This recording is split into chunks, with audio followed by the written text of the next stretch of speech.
السلام علیکم ورحمۃ اللہ وبرکاتہ۔ بسم اللہ الرحمن الرحیم، والصلاة والسلام علی سید المرسلین خاتم المعصومین وعلی آلہ وصحبہ اجمعین، اما بعد۔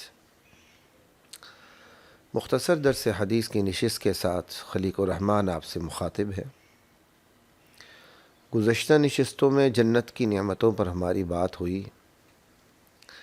قرآن کی ترتیب کا تقاضا تو یہ تھا کہ جہنم پہ پہلے بات ہوتی، لیکن جو کتاب میرے سامنے ہے اس میں چونکہ جنت کی نعمتوں کا پہلا ذکر ہے تو میں نے بھی وہی ترتیب قائم رکھی، لیکن جب یہ جنت کی نعمتیں ختم ہوئی اور دوزخ کے حوالے سے احادیث کا سلسلہ شروع ہوا تو مجھے خیال آیا کہ نہیں، جہنم پہ بات پہلے ہونی چاہیے تھی، تاکہ اس بات پر بھی عمل ہوتا کہ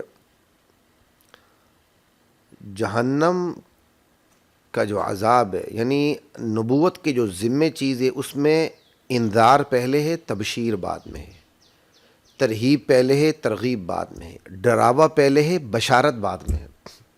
یہی وجہ ہے سورہ مدثر میں آپ دیکھ لیں، یا ایھا المدثر،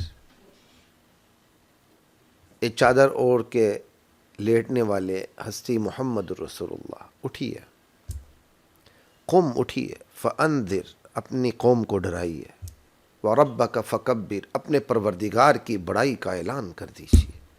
یہاں صرف انذار کا ذکر ہے۔ انذار کو یعنی ڈراوے کو خوشخبری پر ترجیح ہے۔ اگر اللہ تعالیٰ مجھے اور آپ کو جہنم سے بچا لیں، جنت میں نبی بھیجیں جہنم سے بچا لیں، پھر بھی نفع کا سودا ہے۔ یہ تو جنت بونس میں میرے اور آپ کے لیے، لیکن چونکہ بات ہو چکی اس لیے اب تو اس کو بیان تو دوبارہ نہیں کر سکتا۔ تو ویسے میں نے آپ کو اس حوالے سے ایک بات بتا دی کہ احادیث کی کتابوں میں جب ترغیب اور ترہیب، ڈراوے اور بشارت کی احادیث کی بات آئے تو ڈراوے کی حدیثوں کو پہلے رکھنا چاہیے اور خوشخبری کی حدیثوں کو بعد میں رکھنا چاہیے، اور بیان بھی اسی طرح کرنا چاہیے، اگرچہ براز کرنا کوئی گناہ نہیں ہے۔ چلتے ہیں جی حدیث کی طرف۔ جہنم کے حوالے سے صحیح بخاری کی حدیث ہے، صحیح مسلم کے حدیث ہے، الفاظ صحیح بخاری کے ہیں، رواہ البخاری ومسلم واللفظ للبخاری، اور راوی ہیں حضرت ابو ہریرہ رضی اللہ تعالی عنہ۔ عن ابی ہریرہ رضی اللہ تعالی عنہ ان رسول اللہ صلی اللہ علیہ وسلم قال، ابو ہریرہ رضی اللہ تعالی عنہ سے روایت ہے، فرماتے ہیں کہ نبی کریم صلی اللہ علیہ وسلم نے ارشاد فرمایا۔ کیا ارشاد؟ نارکم، تمہاری دنیا کی آگ، ساری کی ساری آگ، وہ ماچس کی تیلی سے لے کر ایٹم بمز تک چلے جائیں، ہائیڈروجن بمز تک چلے جائیں، کتنی آگ، پھر پوری دنیا کی آگ، اول آدم سے آخر آدم ذات تک، دنیا میں جتنی بھی آگ جلائی جاتی رہے گی، سلگائی جاتی رہے گی، بھڑکائی جاتی رہے گی، وہ سائنس کی لیبارٹریوں میں وہ دشمنوں کے اوپر بم اور بارود اور گولہ برساتے ہوئے، یا وہ گھر کے چولہے پر ہنڈیاں چڑھاتے ہوئے، یا وہ کارخانوں میں آگ جلاتے ہوئے، کوئی بھی صورت ہو، تمہاری جو دنیا کی آگ ہے وہ ساری کی ساری، نارکم جزء من 70 جزءا من نار جہنم، تمہاری دنیا کی وہ پوری آگ۔ اب اس پر موقع نہیں بات کرنے کا، ہم یہ جو ترجمہ کرتے ہیں نا، یہ دیگر احادیث کو بھی سامنے رکھ کے کرتے ہیں، اور احادیث کی مستند تشریحات کو سامنے رکھ کے کی جاتی ہے، ٹھیک ہے؟ یہ بات یاد رکھیے۔ جیسے قانون کے اندر جب قانون دان آئین کی کسی ایک آرٹیکل کی تشریح کرتا ہے نا، تو وہ چونکہ اسے مہارت ہوتی ہے، گرفت ہوتی ہے آئین کے دیگر آرٹیکلز پر بھی، تو وہ آئین کی ایک آرٹیکل کی ایسی تشریح کرتا ہے کہ اس آرٹیکل کے حوالے سے آئین کے دیگر دفعات میں، آرٹیکلز میں جو بات ہوتی ہے اس کو بھی وہ اس ایک آرٹیکل کے اندر لا کے اس کو لیبوریٹ کرتا ہے۔ اس سے اس کے فن کا پتہ چلتا ہے کہ یہ جو قانون دان ہے اس کو آئین کی دفعات پر اور قانون پر کتنی گرفت ہے کہ وہ ایک دفعہ کی تشریح کرتے ہوئے اس دفعہ سے متعلق دیگر دفعات میں کوئی بات ہے تو ان کو بھی دائرے کے اندر لے آتا ہے۔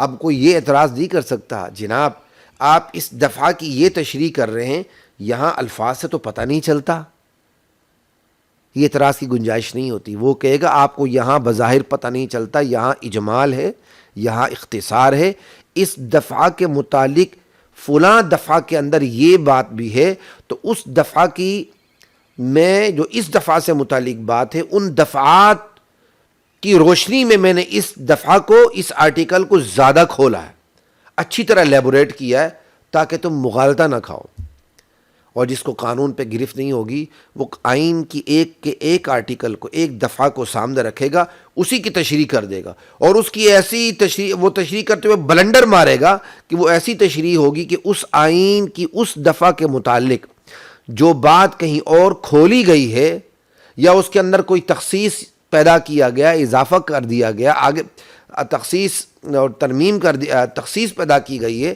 اس دفعہ کے متعلق کوئی مخصوص بات کی گئی ہے، وہ شامل نہیں ہوگی، بلکہ اس کی اپنی تشریح اس سے ٹکرا جائے گی، تو پتہ چلے گا یہ قانون دان، اس قانون دان کو قانون پر گرفت نہیں ہے۔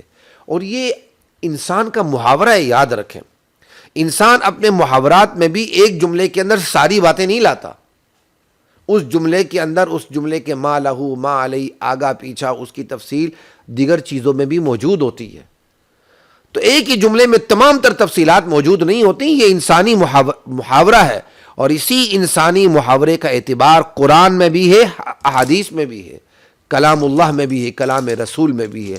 اگر آپ کو اس حقیقت کا ادراک ہو جائے نا تو آپ کو قرآن و سنت کے فہم و تفہیم میں آسانی پیدا ہو جائے۔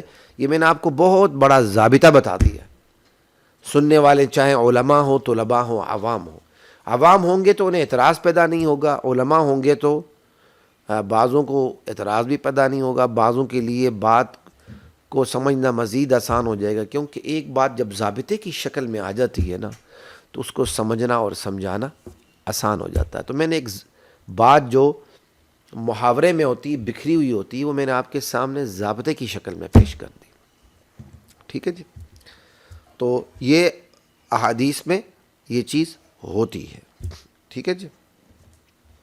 یہ میں نے ضابطے کی شکل میں پیش کر دی، ضروری نہیں کہ اسی حدیث کے متعلق ضابطہ ہو، عمومی احادیث کو سامنے رکھتے ہوئے میں نے ایک ضابطہ آپ کے سامنے رکھا ہے، ٹھیک ہے۔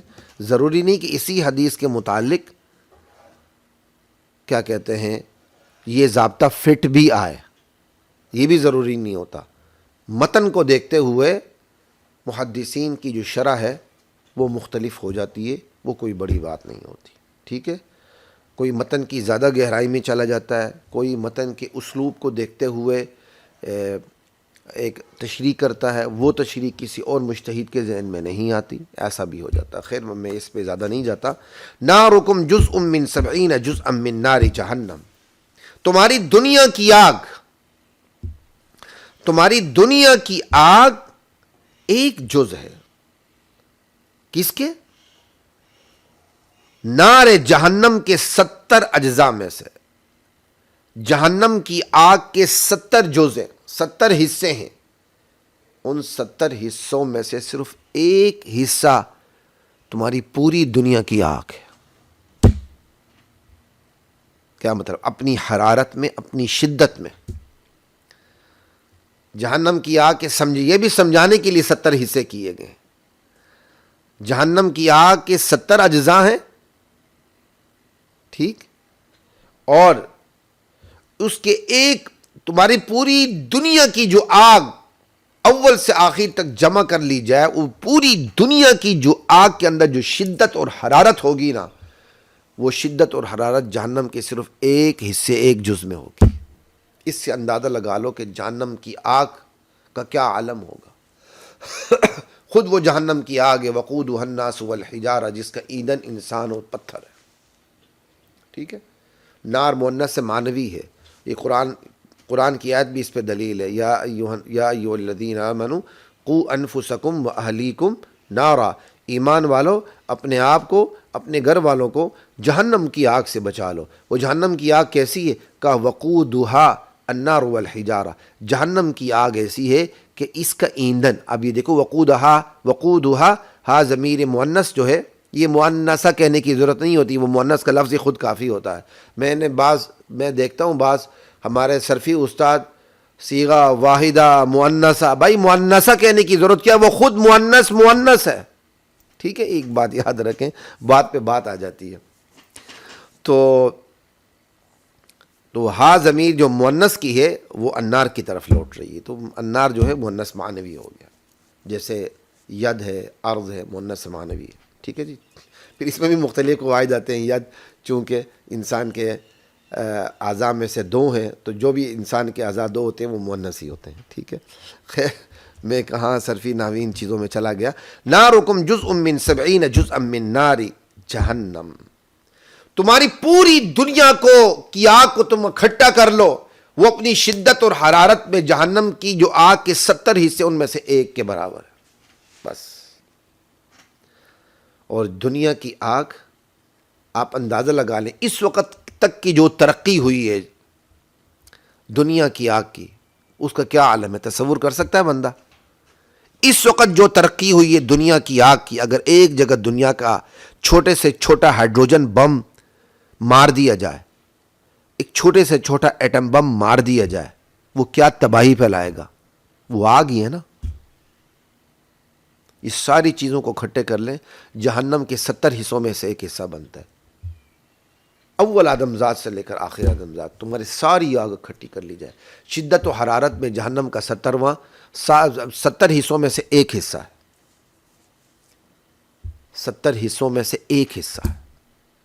اور دنیا کی آگ پلک جھپک میں پگھلا کے رکھ دیتی ہے، ہر چیز کو ختم، خس و خاشاک بنا دیتی ہے، کچھ بھی نہیں رہتا. اور ایسا نہیں رہتا کہ برسوں تک وہاں کوئی سبزہ اگ نہیں سکتا.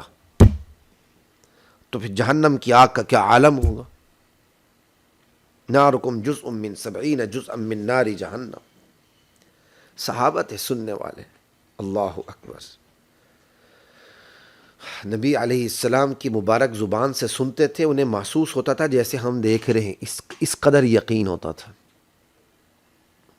گویا ہم دیکھ رہے ہیں. قیل یا رسول اللہ ان کانت لکافیہ، یہ ان مخفف من المثقل ہے. ٹھیک ہے، مخفف من المثقلہ، ٹھیک ہے، خفیفہ من الثقیلہ، کیونکہ علامت لام تاکید کا ہے. یہ ایک بات ہے، نحوی بات ہے، عوام کو بات سمجھ نہ آئے فرق نہیں پڑتا. میری عادت ہے میں ایسی چیزوں کو ڈسکس کر دیتا ہوں کیونکہ میری اپنی دلچسپی ہے ان چیزوں میں. قیل یا رسول اللہ ان کانت لکافیہ، کہا گیا یا رسول اللہ، صحابی نے کہا ہوگا نا، اور کس نے کہا؟ یا رسول اللہ یہ دنیا کی آگ ہی تو کافی تھی، یعنی عذاب دینے کے لیے دنیا کی آگ ہی کافی تھی. ٹھیک ہے، عذاب دینے کے لیے دنیا ہی کی آگ کافی تھی. اور عالم یہ ہے کہ عذاب دینے کے لیے اس کو اس قدر بڑھا دیا گیا. اللہ اکبر. نبی علیہ السلام نے وہی بات الفاظ بدل کے پھر فرما دی بطور تاکید. قال آپ صلی اللہ علیہ وسلم نے فرمایا فضلت علیہن ب99 جزءا، یہ جہنم کی آگ کو دنیا کی آگ پر، دنیا کی آگوں پر، سمجھائیے، میں نے سمجھانے کے لیے آگوں کہہ دیا ورنہ ضرورت نہیں ہے. ٹھیک ہے، شاید اس کی جمع آگوں آتی نہ ہو، آگی ہو.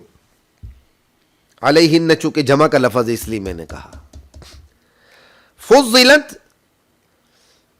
کہ جہنم کی آگ کو برتری دی گئی ہے، علیہن دنیا کی جس قدر آگ ہے ان پر، یعنی نیران پر، ب99 جزءا 69 حصہ، 69 درجے بڑھا دی گئی ہے. اللہ اکبر. یعنی جو جہنم کی آگ ہے وہ دنیا کی آگوں پر 69 درجے بڑھا دی گئی ہے، 69 درجے. وہ وہی بات ہو گئی نا کہ دنیا کی آگ جہنم کی 70 حصوں میں سے ایک جز ہے.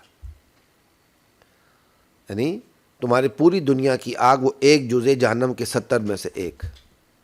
تو آپ جب آپ صلی اللہ علیہ وسلم کے سامنے ڈر کے مارے یہ کہا گیا یا رسول اللہ عذاب دینے کے لیے دنیا ہی کی آگ کی کافی تھی، اس کو اتنا بڑھا دیا گیا.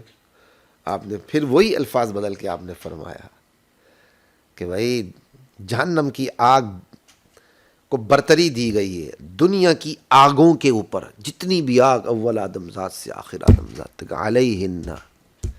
یہ جو میں نے آپ کو بتایا تھا نا کہ ضروری نہیں ہے کہ میں اس حدیث میں اس ضابطے کو سامنے لاؤں،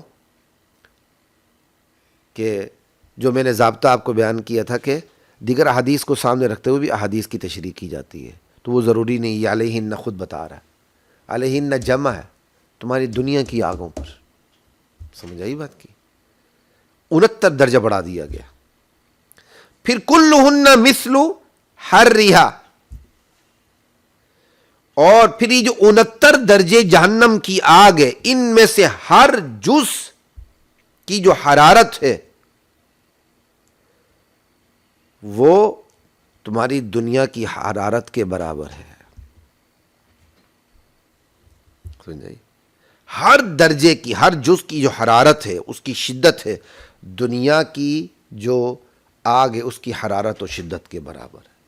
یہ تو وہ تشریح ہے جو عام طور پر میں نے محدثین کو دیکھا ہے کہ وہ کلہن کی ضمیر لٹاتے ہی کیا کہتے ہیں جہنم کے 70 آگوں کی، جو جہنم کی آگ کے 70 حصے انہی کی طرف لوٹاتے ہیں کہ 70 اجزاء ہیں، کہ یہ تمام کے تمام 70 اجزاء میں سے ہر جز، یعنی کلہن، اچھا یعنی کل جزء من اجزاء نار جہنم، یہ ہوگا ان میں سے نار جہنم کی جو 70 اجزاء ہیں ان اجزاء میں سے ہر جز کی حرارت اور شدت تمہاری پوری دنیا کی جو آگ ہے اس کی حرارت شدت کے برابر ہے. یہ میں نے اس لیے ترجیح دے دی. اب میں نے یہ پہلے بات اس لیے کر دی کہ جس طرح لٹا دی گئی، میں نے میرے ذہن میں بھی ایک ترکیب آئی ہے اس کی، میں نے اس کی تائید تلاش کرنے کی تھوڑی سی کوشش کی، مجھے کہیں ملی نہیں. نحوی اعتبار سے جو ابھی میں بات کرنے لگا ہوں وہ غلط تو نہیں، اللہ کرے مجھے تائید مل جائے تو زیادہ اچھا. میری دانش میں یہ بھی ہو سکتا ہے کہ کلہن کی ضمیر علیہن کی طرح دنیا کی آگوں کی طرف لٹا دی جائے، مشاکلت بھی ہو جائے گی، مطابقت بھی ہو جائے گی. علیہن کلہن، یعنی کلہن یہ جو دنیا کی آگ ہے یہ ساری کی ساری مثل حرھا، کیا مطلب؟ مثل حر جزء من نار جہنم، یہ دنیا کی ساری آگ جہنم کی آگ کے ایک جز کی حرارت کے برابر. معنی میں کوئی فرق نہیں، صرف نحوی اعتبار سے فرق ہے بس، کہ میں نے یہاں بھی کلہن کی جو ضمیر ہے وہ دنیا کی آگوں کی طرف لٹائی ہے، جس طرح علیہن کی ضمیر جمع مؤنث غائب کی جو ہے وہ دنیا کی آگوں کی طرف جاتی ہے. ایک مطابقت بھی پیدا ہو گئی. پھر حرھا کی ضمیر جزء من نار جہنم کی طرف لٹائی، تو آپ سوال کریں گے جز تو مذکر ہے اور حرھا کی آپ نے ضمیر مؤنث لٹا دی ہے. جناب یہ جزء من نار جہنم ہے، یہ نار جہنم کا جز ہے، تو نار جہنم کے جز کی وجہ سے نار کی رعایت رکھتے ہوئے مؤنث کی ضمیر لٹائی جا سکتی، کوئی فرق پڑتا نہیں، کیونکہ یہ جز خود نار ہے، اس اعتبار سے اس کی طرف مؤنث کی ضمیر لٹائی جا سکتی، کوئی پرواہ نہیں. ھذا ما عندی واللہ اعلم بالصواب. چونکہ جو محدثین نے بات کی تھی اس کو میں نے ترجیح دے کے پہلے ذکر کر دی، اپنی جو رائے ہے وہ میں نے آخر میں ذکر کر دی. میری رائے سے حدیث کے مضمون میں کوئی فرق نہیں پڑتا. ٹھیک ہے جی؟ تو کلہن دنیا کی ساری آگ مثل حرھا مثل حر جزء من نار جہنم، یعنی جزء واحد من نار جہنم. دنیا کی ساری آگ جہنم کی جو آگ ہے اس کے ایک جز کے برابر ہے اپنی شدت و حرارت میں. خیر یہاں صرف ہم صرف نحوی پہلیوں کے اندر رہیں تو بات نہیں بنتی، بات آتے ہیں اصل اس طرف کہ نبی کریم صلی اللہ علیہ وسلم نے جو تشبیہ دی ہے، سمجھایا ہے جہنم کی آگ کی شدت، محدثین کہتے ہیں یہ مبالغے کے طور پر کہا ہے، یہاں تعداد جو ہے وہ تحدید کے لیے نہیں، تکثیر کے لیے، یعنی مبالغتاً سمجھائے، ضروری نہیں کہ 69 درجے ہی بڑی ہو، بس ایک سمجھائے کہ حد درجہ بڑھ کر ہے، ٹھیک ہے۔ محدثین یہ کہتے ہیں، اس پر میں اپنی کوئی بات اس وقت پیش کرنے کے لیے تیار نہیں ہوں، کچھ ذہن میں چیزیں ہیں، پھر کبھی اللہ تعالیٰ نے موقع دیا اس پر دیکھیں گے۔ بہرحال جو اصل مقصد حدیث کا اسی پہ رہتے ہیں، وہ یہ ہے کہ اللہ کے نبی صلی اللہ علیہ وسلم رحمت للعالمین اپنی امت کو جہنم کی آگ سے دور رکھنا چاہتے ہیں، اس لیے جہنم کی آگ کو یوں سمجھایا کہ میرے امتی بچ جاؤ، یہ چند سال کی زندگی، تھوڑے 50 60 70 80، اس سے آگے چلے جائے معذوریاں شروع ہو جاتی ہیں۔ بہت بڑا صحت مند بھی ہو تو اللہ تعالیٰ معذوری سے بچائے، کتنی کر لے گا بندہ؟ سینچری کر لے گا، پھر بھی جاننا ہے تو ذرا جمع کرے نا، لڑکپن، جوانی، بے فکری کی زندگی نکال دے، سونا نکال دے، پھر پیچھے سونا کھانا، جو بندہ رات کو سوتا ہے وہ بھی زندگی سے نکال دے، پیچھے زندگی بچتی کتنی ہے؟ پھر جو بدمستی اور خرمستی کی زندگی وہ ہے کتنی، 5 10 سال، 10 15 سال سے زیادہ۔ ہم اتنی محدود سے زندگی کے لیے آنے والی لامحدود زندگی کو داؤ پہ لگا دیتے ہیں، اس سے بڑا نقصان کچھ بھی نہیں۔ میں بھی اس غلطی میں شامل ہوں، آپ میں سے بھی بہت بڑی تعداد شامل ہوگی۔ اللہ کی ذات مجھے، آپ کو، ہم سب کو اپنی زندگی داؤ پہ لگانے سے محفوظ فرمائے۔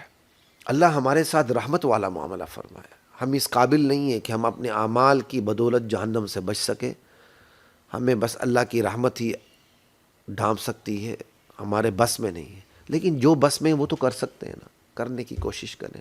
صلاح اور اصلاح، خود صالح رہنا، صالح کرنے کی کوشش کرنا، خود ڈرنا، اگلے کو ڈراوے میں رکھنا کہ بھائی اللہ کے عذاب سے بچو، ہاں اسے مایوس بھی نہیں کرنا، اسے جنت کی بشارتیں بھی سناؤ، کیونکہ یک طرفہ عذاب جہنم بندے کے اندر مایوسی پیدا کر دیتا ہے، اور یک طرفہ جہنم کی خوشخبریاں بندے کو لاپرواہ کر دیتی ہیں۔ اللہ تعالیٰ نے بندے کی نفسیات کو دیکھتے ہوئے جنت کی خوشخبریاں بھی دی ہیں کہ بندہ مایوس نہ ہو، لب کے جنت کی طرف، جہنم کے ڈراوے بھی دیے ہیں کہ بندہ ڈرے بھی صحیح، ڈرے مایوس نہ ہو، ڈرے جہنم سے اور جنت رکھی، مایوس نہ ہو۔ تو الایمان بین الرجاء والخوف، یہ اللہ تعالیٰ نے بڑا توازن رکھا ہے اپنی بھیجی ہوئی تعلیمات میں۔ اگر ہم یک طرفہ جہنم کو دیکھیں گے ہم مایوس ہو جائیں گے، کیوں؟ تو ہماری تو استطاعت ہی نہیں ہے، اور یک طرفہ جنت کو دیکھیں گے ہم لاپرواہ ہو جائیں گے، او جنت کی نعمت تو بنی میرے لیے، ثم یطمع ان نزید کلا انہ کان لآیاتنا عنیدا، کہیں ہم اس کا مصداق نہ بن جائے۔ اس لیے جہنم سے بچنے کی بھی کوشش کرنی ہے اور جنت کی طرف لپکنے کی بھی کوشش کرنی ہے، اور یہی ایمان ہے۔ اللہ کی ذات مجھے، آپ کو، ہم سب کو عمل کی توفیق عطا فرمائے۔ السلام علیکم ورحمۃ اللہ وبرکاتہ۔ وَلَقَدْ أَنزَلْنَا